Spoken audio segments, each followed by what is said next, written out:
Yan, yung blue bar na anak ng 1,200 km. Anong papangalan natin mga lodi? Comment down below. Gusto ko yung ipapangalan sa kanya, yung sikat na lady fancier sa Pilipinas. Please comment down below na yung kilala nyong lady fancier na sikat ngayon. Ayan. Mukhang Barbie ang anak ng 1,200 km mga lodi. Grabe, ang ganda.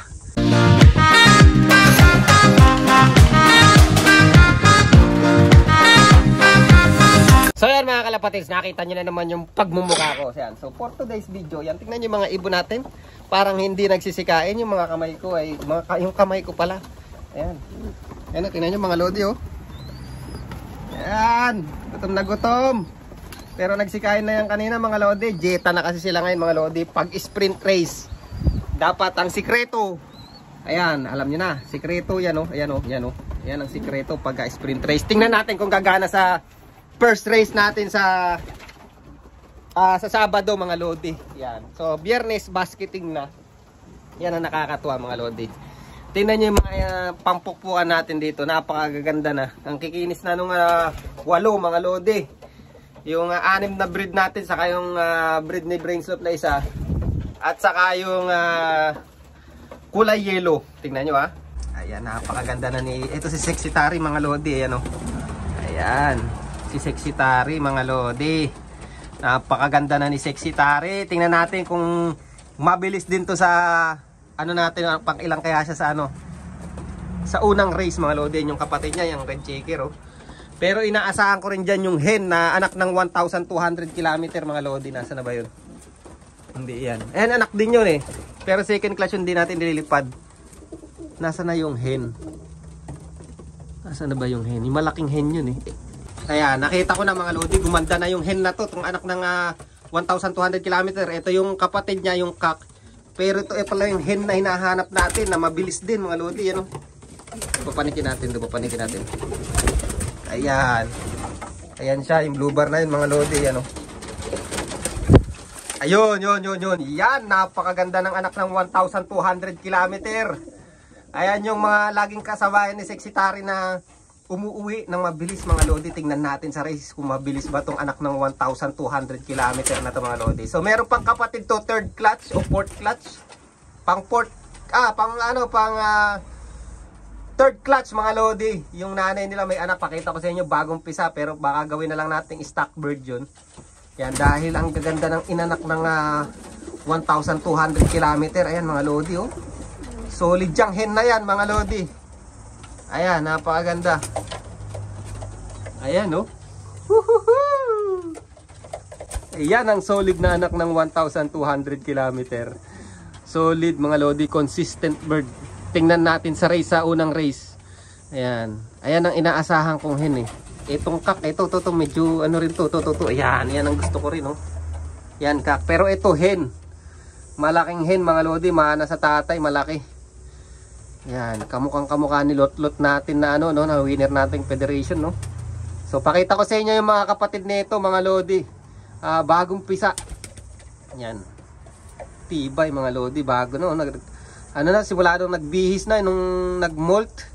Yari nang halos magmolt eh. Yung flight na lang yung mga ano niyan, mga ibabagsak niyan eh. Okay. Pakita natin si Sexy Tari, ano. Napakaganda rin ni Sexy Tari, mga lodi. Woo! Galingan mo sa unang race sa Sabado ha, Sexy Tari ha. Huwag mo kaming biguin ha. Yan ang mabilis na hen natin mga lodi. Tingnan natin sa Sabado mga lodi. Alright. Pakita ko sa inyo yung anak ng 1,200 km. Last last breed na natin yun. Ayan, nakita nyo yung blue bar kaninang pinakita ko sa inyo kanina mga lodi. Ayan yung isang third clutch to mga lodi. Mukhang makikita natin sa race kung tama yung ginawa natin pairing. Ito kasi yung sinubukan kong bloodline. Ayan, bale hindi to kaline stubborn mga lodi, ibang bloodline to. Ayan oh. So yung blue bar cock para sa mga new followers natin, yan ay finisher ng 1,200 km. And then yung blue checker hen, yan naman yung same line ni Wellsport natin na blue bar white flight. Ayan. So middle to long distance yung pairing natin mga lodi. Ayan oh. So tingnan nyo, kaya ko lang pinag-pairing to. Sinubukan ko yung mga pairing na pearl eye and then yellow eye mga lodi. Ayan.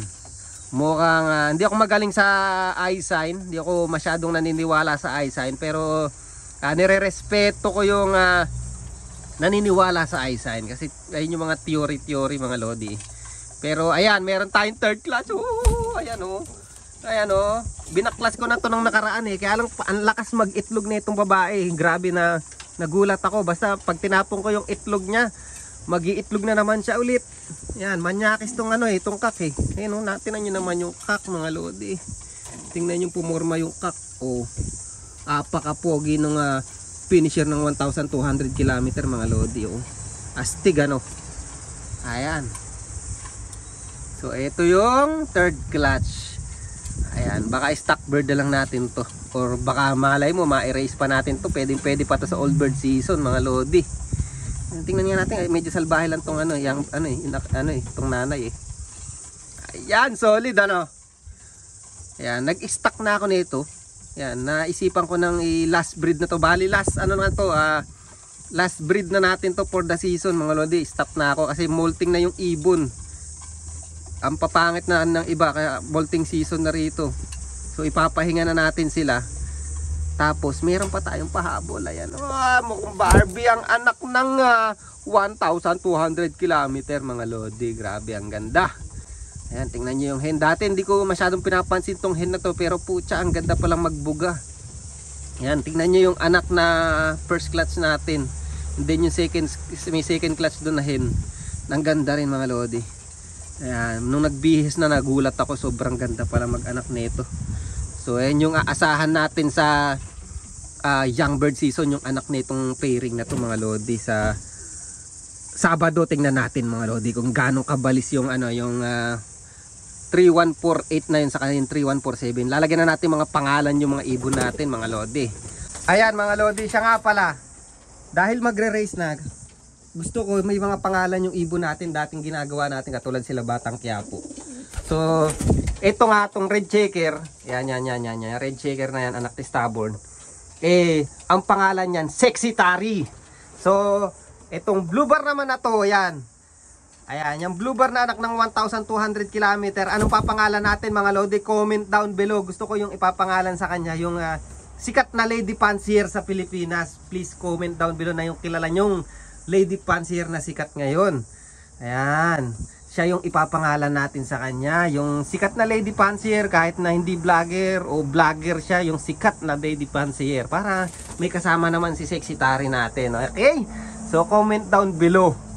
Ayan, ang gandang babae nito. Ayan, tingnan nyo, malaman pang pang long distance. Yan, para maganda yung natin mga lodi, yung dating ng ibon natin may pangalan, di ba? So yan, comment down below. Maraming salamat. Yan. So dito ko na lang muna yayarin yung vlog natin mga lodi. Yan, hindi ko sila pinaghahawakan kasi ang paghahawak sa ibon is nakaka-stress. Hayaan lang natin silang magpahinga ng magpahinga. Ito mukhang okay naman siya. Mukhang okay ka naman, Ayan, ayun yung isa. Saka na lang natin papangalanan yung iba. So ito muna. Ayan. So comment down below mga lodi ha. Alright. Thank you. Dito ko lang rin yung vlog. Bye.